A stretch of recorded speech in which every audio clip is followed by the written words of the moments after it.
sa inyong lahat. Ngayon namang umaga, may order sa atin. Nakita ko sa inyo ha. Yan o. Ang bango nito. Ito yung tinatawag na mint leaves, peppermint, mint.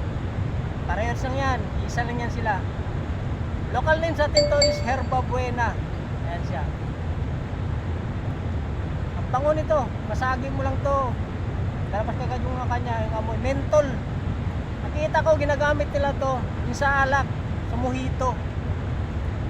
Ito, mint leaves. Sa mga juice din, ginagamit din nila to. Refresh. Bango kasi niya eh. Dali makapag-refresh siya eh. Lalo na ngayon tag-init pa. Yan sa mga juice. Yan. Si Herba Buena.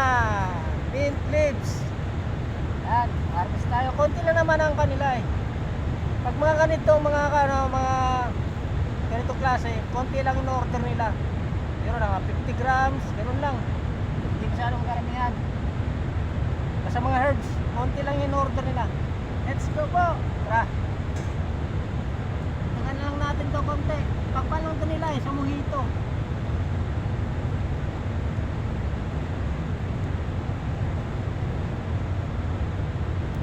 Yan.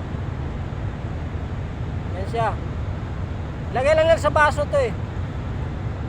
Bango. Yan, si mint leaves. Thank you po, salamat.